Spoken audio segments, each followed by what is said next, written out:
The relationship between the United States and Iran has been marked by tension and mistrust for decades. The Islamic Revolution of 1979, which ousted the US-backed Shah and brought Ayatollah Khomeini to power, marked a significant turning point. The hostage crisis at the US Embassy in Tehran further damaged relations, casting a long shadow over any attempts at reconciliation. Over the years, a complex web of ideological differences, regional rivalries and security concerns has deepened this mistrust.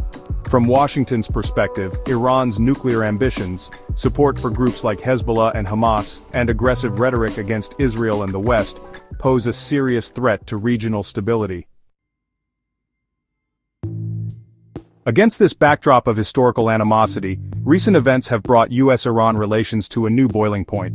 Although the details are still unclear, US President Donald Trump reportedly sent a letter to Iranian Supreme Leader Ayatollah Ali Khamenei, the contents of which have been described as threatening by Iranian officials.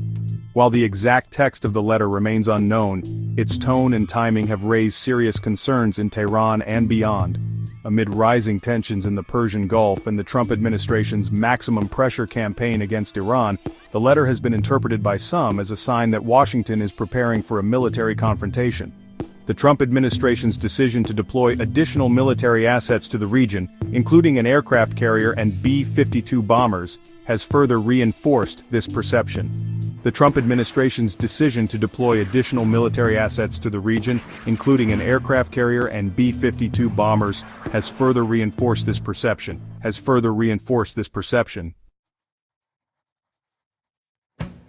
Ayatollah Khamenei's response to Trump's letter was swift and unambiguous. Rejecting any possibility of dialogue under pressure, the Supreme Leader reiterated Iran's long-standing position that it will not negotiate under duress. He accused the US of trying to impose its will on Iran and declared that such tactics would never succeed. This unwavering stance reflects the deep mistrust and animosity that many within the Iranian leadership hold towards the United States. From their perspective, Washington's history of intervention in the Middle East, support for Israel, and withdrawal from the 2015 nuclear deal have eroded any remaining trust. The recent escalation in tensions between Iran and the US is intertwined with the 2015 nuclear deal, formerly known as the Joint Comprehensive Plan of Action, or JCPOA. This agreement, reached between Iran and the P5+1, China, France, Russia, the United Kingdom, the United States and Germany, placed strict limitations on Iran's nuclear program in exchange for the lifting of sanctions. However, the Trump administration's decision to unilaterally withdraw from the JCPOA in 2018 and reimpose sanctions has jeopardized the agreement and significantly escalated tensions with Tehran.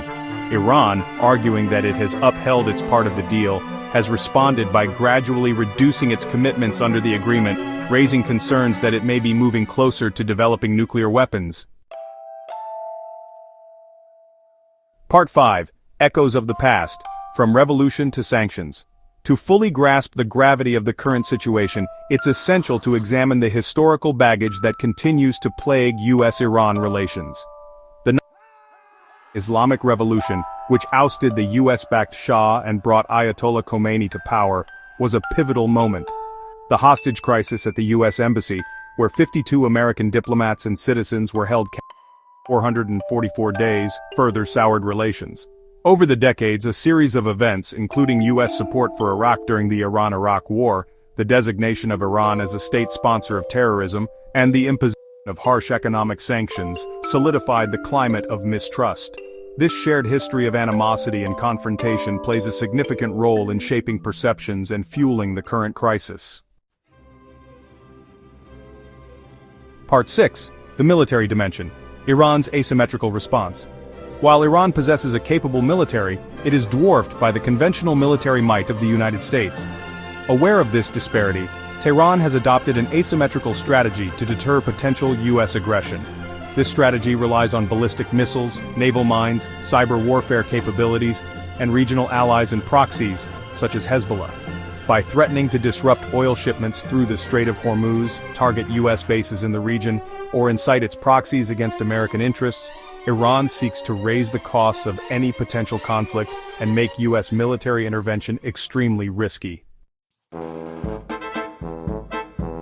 Part 7. The world is watching. International reactions and concerns. The international community is watching the escalating tensions between Iran and the US with growing apprehension. Many fear that a miscalculation or an accidental incident could spark a wider conflict with devastating consequences for the region and beyond. European powers, while critical of Iran's nuclear activities, have urged restraint and dialogue.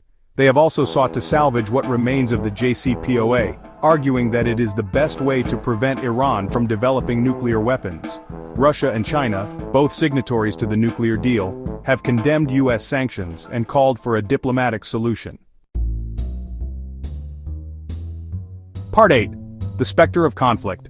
Analyzing the potential fallout. The potential consequences of a military conflict between the US and Iran are dire. Such a conflict would inevitably result in significant loss of life, both military and civilian, and wreak havoc on the already volatile Middle East. The global economy would also suffer a major blow, as oil prices would skyrocket, supply chains would be disrupted, and businesses worldwide would be impacted. Furthermore, a war with Iran would exacerbate sectarian tensions in the region, potentially drawing in other regional powers and plunging the Middle East into a deeper abyss of violence and instability. Part 9. The way forward. Is dialogue possible? Despite the escalating tensions and deep mistrust, the path to dialogue remains open, albeit narrow and fraught with obstacles. Both sides have a vested interest in avoiding a catastrophic war, and there may be room for diplomacy, however challenging it may seem. For dialogue to have any chance of success, both sides must be willing to make concessions and find common ground. The US could consider easing some sanctions as a gesture of goodwill, while Iran could reaffirm its commitment to the JCPOA and address international concerns about its regional activities. The international community, particularly European powers and China, can play a crucial role in facilitating dialogue and building trust. Ultimately, the fate of US-Iran relations, and indeed the stability of the Middle East, hinges on the willingness of both sides to choose diplomacy over disaster.